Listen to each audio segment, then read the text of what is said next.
नमस्कार, cook with me चॅनलमध्ये स्वागत आहे। आज आपण फळांचा वापर करून फ्रूट कस्टर्ड बनवूयात। त्यासाठी अर्धा लिटर दूध गरम करायला ठेवूया।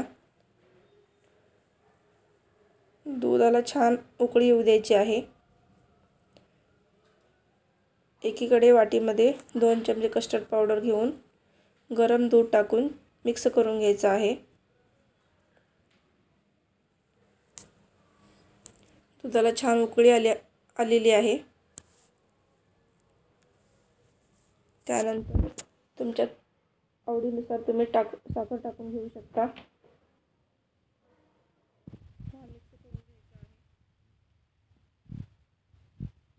छान उकळले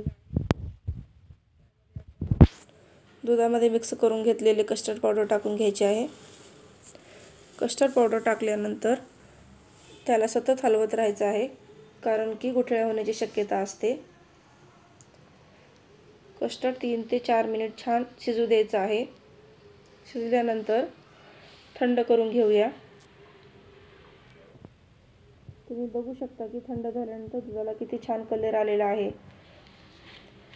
त्यामध्ये आपण कट करून घेतलेले फ्रूट टाकून घ्यायचे आहेत।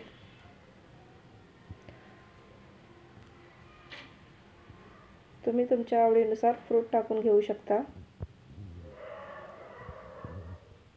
हे सर्व टाकून फ्रीजरमध्ये थंड करून घ्यायचं आहे।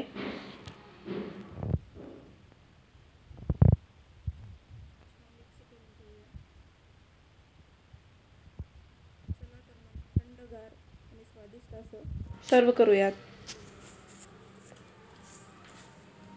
रेसिपी आवडली तर लाईक करा, शेअर करा, सबस्क्राईब करा।